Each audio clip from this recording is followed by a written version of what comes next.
Jeune et fauché en 2025. Pourquoi on n'arrive plus à mettre de côté? Tu travailles, tu fais attention, et pourtant, à la fin du mois,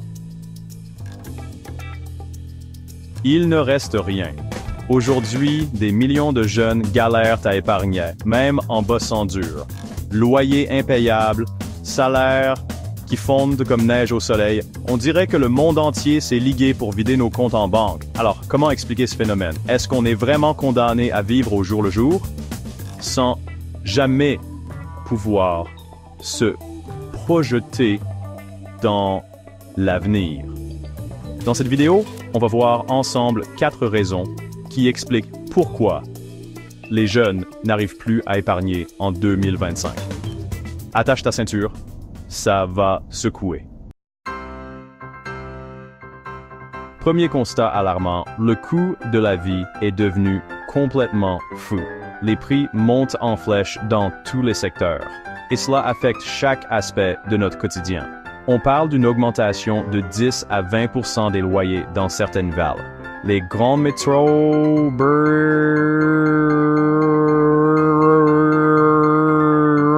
sont particulièrement touchés, rendant la vie urbaine de plus en plus inaccessible. Imaginez un instant, votre loyer qui augmente du jour au lendemain de 200, 300, voire 400 euros. C'est du dos. Les familles et les jeunes professionnels peinent à joindre les deux bouts. Et ne parlons même pas de l'alimentation et de l'essence, dont les prix flambent sans aucune pitié. Faire le plein d'essence ou remplir son caddie devient un véritable casse-tête financier. À Paris, je paye 850 € pour un 15 mètres carrés. C'est à peine vivable. Et pourtant, je n'ai pas d'autre choix. À ce rythme-là, même les pâtes deviennent un luxe. Les produits de base, autrefois abordables, sont maintenant hors de portée pour beaucoup. Face à cette flambée des prix, impossible de suivre si nos salaires ne suivent pas. Les ménages sont contraints de faire des choix difficiles, souvent au détriment de leur bien-être. Alors oui, on peut toujours essayer de faire attention, de rogner sur les sorties.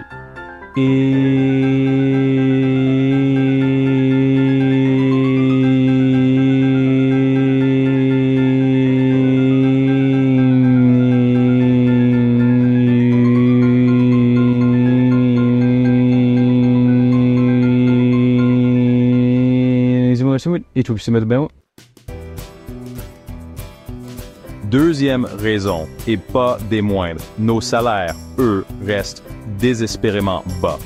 Le SMIC augmente à peine, incapable de suivre l'inflation galopante.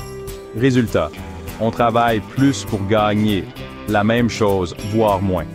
Et puis, il y a la précarité qui frappe de plein fouet notre génération. CDD, intérim, freelance, sous-payé. Difficile de se projeter dans l'avenir et d'envisager de mettre de l'argent de côté quand on ne sait même pas si on aura un salaire le mois prochain. Dans certains pays du Maghreb, la situation est encore plus critique. Les salaires restent très bas malgré un coût de la vie qui ne cesse d'augmenter. Je gagne 400 € au Maroc et avec ça, même louer une chambre devient compliqué. Passons maintenant à un point souvent sous-estimé. L'impact de l'économie numérique sur notre capacité à épargner. À première vue, ces petites dépenses semblent insignifiantes, mais cumulées, elles peuvent sérieusement entamer nos économies. On est bombardé d'offres alléchantes, d'abonnements à petit prix qui finissent par nous coûter un bras à la fin du mois. Chaque service semble abordable individuellement, mais ensemble, ils forment une montagne de dépenses. Netflix, Spotify, Prime, apps en tout genre. Ces services sont devenus indispensables pour beaucoup, mais à quel prix? Ces micro-dépenses, souvent invisibles à l'œil nu, grignotent petit à petit notre budget sans qu'on s'en rende compte. Elles s'accumulent et finissent par représenter une part significative de nos dépenses mensuelles. Et puis, il y a les achats impulsifs, facilités par le e-commerce et les réseaux sociaux. Un simple clic et nous voilà avec un nouvel article dont nous n'avions pas vraiment besoin. Un petit creux. Uber Eats est là.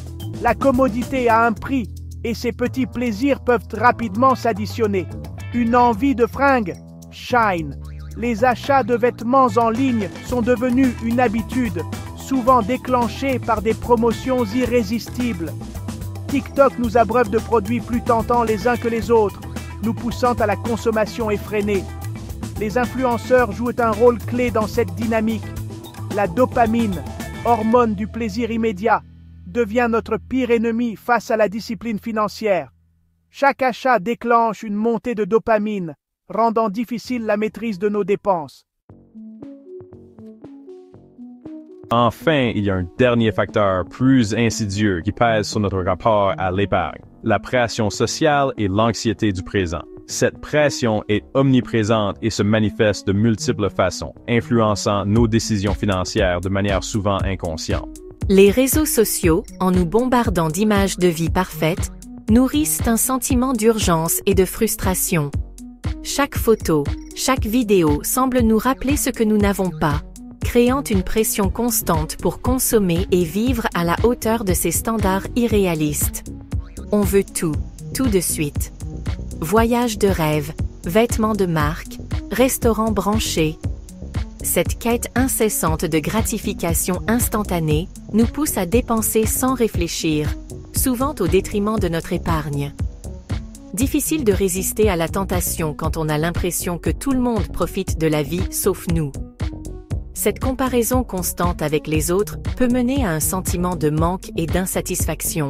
À cela s'ajoute une certaine anxiété face à l'avenir. Les incertitudes économiques et les crises mondiales amplifient ce sentiment d'urgence. Guerres, crises économiques, catastrophes naturelles. Ces événements nous rappellent constamment la fragilité de notre monde et renforcent notre désir de profiter de l'instant présent. Le monde est incertain, alors pourquoi se priver aujourd'hui ?